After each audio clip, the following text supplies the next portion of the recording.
Now, joining us in the studio is Daniel Knorr. Daniel is from a protest group called Youth Demand and is joining forces with Just Stop Oil and Palestine Action. And here's their advertisement for their organisation. I'm Jessie, I'm 20, and we have a message for Rishi Sunak and Keir Starmer. To the British government and the Labour Party, you are finished. Your total disregard for human life has united millions in the fight against our criminal political system. Both the Conservatives and the Labour Party are complicit in genocide. Today we declare our resistance against these crimes. We will be relentless in pursuing these demands because life depends on it. But this is only the beginning. Your betrayal of our generation will result in the most unimaginable outbreak of collective power, creativity, love, and defiance. So we can't say we have nothing to thank you for. See you on the streets. Yours sincerely, Youth Demand. Well, bless her. Did he have the right postage? He shouldn't be trying to grow a moustache. Daniel, welcome to the programme. Youth Demand, right. So do you want to explain to me, really, first of all, what Youth Demand hope to achieve? And when you say Youth Demand, are you much younger than other protest organisations? Hi, so thanks for having me on the show. I'm Daniel, I'm 22, and I'm a spokesperson for Youth Demand. Like Miss World.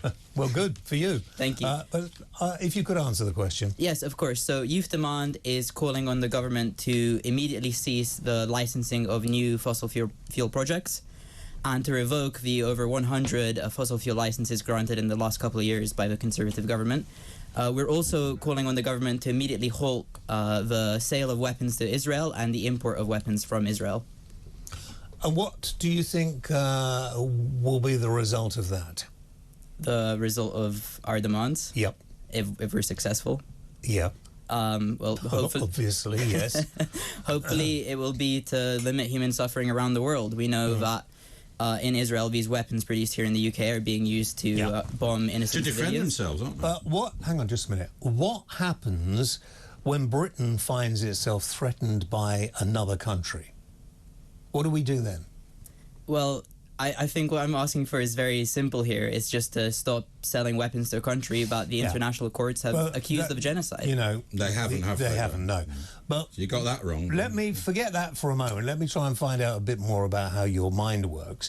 What are you going to do, your organisation, you personally, if, as is being suggested, there may well be bringing back the conscription of people of your age and saying you have to join the forces for a couple of years?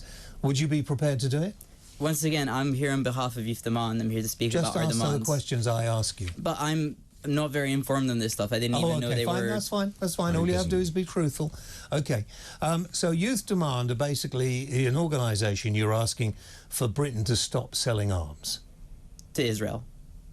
Oh, yes. Can we still sell them to Ukraine? Our demand is very simple: is to stop selling weapons to Israel, where they are being used to bomb innocent civilians. But what effect would that have? Because we only sell 0.02% of the weapons Israel uses. But hang on, no problem. We'd suffer more by not being able to get their drones and technology. Stop it.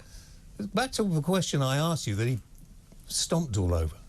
What about the innocent women, children, men dying in Russia, Ukraine, Sudan, many other places around the world, Syria, Yemen. But you're only interested in the Palestinians, is that right? Well, right now we're very focused on this campaign. Our government is complicit in the genocide. We're selling weapons to the side which is, you know... We sell a lot more to Saudi Arabia, who bomb Yemen. Should we stop selling to Saudi Arabia, who bomb innocent civilians in Yemen? Yeah, I'm against the killing of innocent civilians around the world. You haven't thought about that, have you? Why didn't you? Well, right now we're very focused on these demands. Yeah, because that's been going on much longer to Yemen. It's been going on for many years. Hang on. You're joining forces with Palestinian Action. Palestine Action. Oh, sorry. My mistake. No worries. Palestine Action. How far are you prepared to go to make... You know, anybody can say, I want ceasefire, I want us to stop selling weapons. Anybody can ask for it, but it isn't going to happen. So what are you going to do? We're prepared to take whatever action is non-violently necessary to stop this genocide. Are you calling for Hamas to surrender and release the hostages? Ash, just a minute. Just don't... But that's important. No. What is calling important, for the hostages to be released? Ash, what is important is to know exactly what they're going to do. Right. So what are you going to do which is non-violent to bring this about?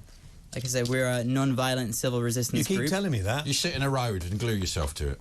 Well, I'm not part of the planning or whatever you call it. But if they ask you to sit in a road and glue yourself to it, you will. Well, if you two want to find out what we're going to do, I suggest you come on Monday or on Wednesday to Victoria Embankment Gardens at 12. I don't think anybody will come. It'd be interesting. Action. Will you disrupt snooker matches?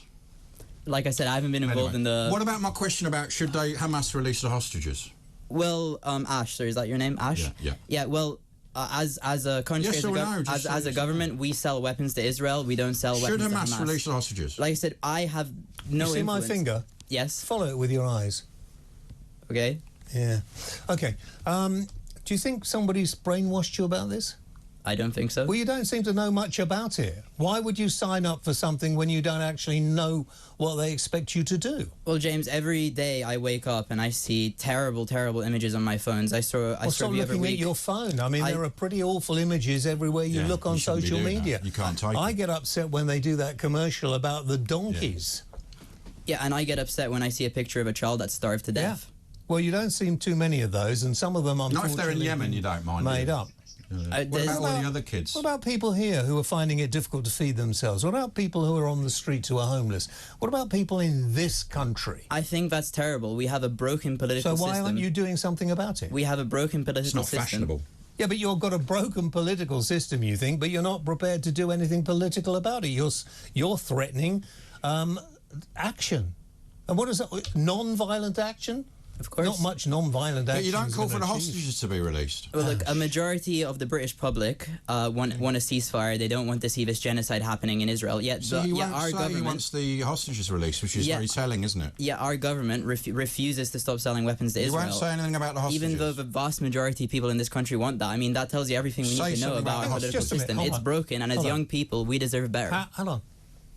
You're young. You haven't got any life experience at all. I remember back in the 60s, I'd be saying the same thing as you and thinking what an old fart that is. But with the benefit of life and looking back on it, I can tell you that what you're doing in 10 years or so, you'll be doing a sort of fairly mundane job probably, and getting on making money for your family.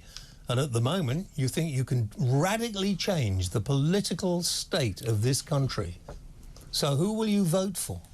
Well, look, I have a lot of respect for both of you as, older people than me, but right now there's How do you know that I'm older? Right now there's a genocide unfolding, and I can't simply sit by and do nothing. Well, what are you going to do? I keep asking, and you avoid the question. But I keep telling you, I'm not on the planning. Why are you avoiding the Hamas hostage question? Why won't you say that? Chuck, shut up for a minute. Ash, shut up.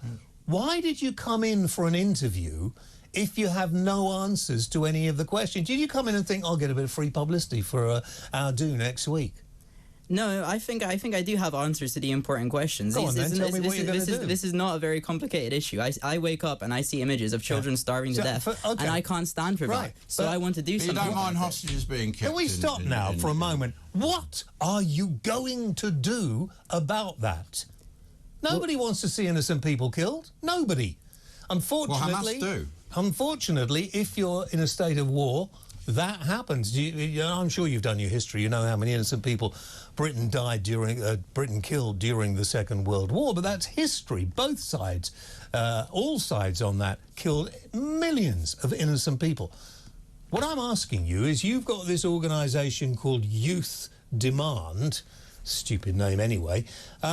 You're demanding a ceasefire and the non-selling of weapons or bits of weapons to Israel. That isn't going to happen.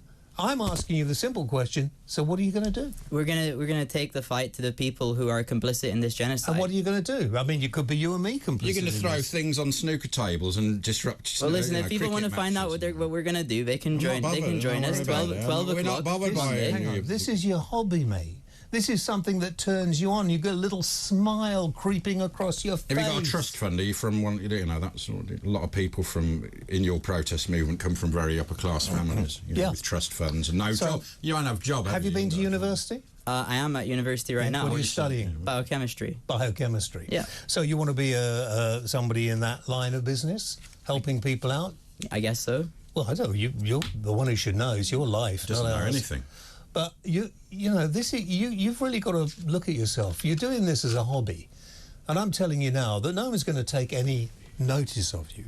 But if you go and sit down in front of cars, or if you vandalise works of art, or if you try to get in other people's way and mess their lives up, you're going to come up. Just Stop Oil have had to more or less disappear because the public are so anti them. You know, you wouldn't believe it. So what on earth are you going to do? My last question to you, and then we're finishing. What are you going to do to actually make your demands adhered to? We're taking the fight to those complicit in genocide. And how are you going to do that? I'm not on the planning. I'm not here to incriminate myself. Here we are. Listen, this is what the public think at the moment. Tell him to boycott all Israeli pharmaceutical products plus his mobile phone, and MRI and CT scans as well. Israeli technology. Judith says that. I bet you use a mobile phone. I'm completely in support of the boycott campaign, if that's what. But you've got a asking. mobile phone, so you're not really standing up to it. You've got a mobile phone, which is Israeli technology. So you should get rid of your mobile phone. Is that so-called anarchist a member of the Knorr family that make the stock cubes? I don't think you are you? No, I wish I was, but they're really tasty. Okay. One more chance, and then I'm going to a break. Mattison's. What are you going to do? You keep telling me... We're going to engage in non-violent civil disobedience. Yeah. Until the government meets our demand, and we're going to do whatever it takes. We're going to do whatever it takes. Not even to stop ruffling genocide snooker balls around the world. Whatever non-violently necessary, whatever it takes. Those civil resistance images you've seen from other campaigns, like Palestine Action, like Just Stop Oil, it's going to be happening again because people are sick of this. Because politics is failing us, and as young people, we've been let down. The Labour Party and the Conservatives are driving a genocide. They're not, though, are they? It's a shame for a presumably a fairly intelligent... Silly Billy. You are so out of touch with the world, but, you know, nothing I can do about that. Thanks, Daniel. You can see him on the embankment next week. I'll be there, man. Yeah, me too. Great, looking forward to seeing you both.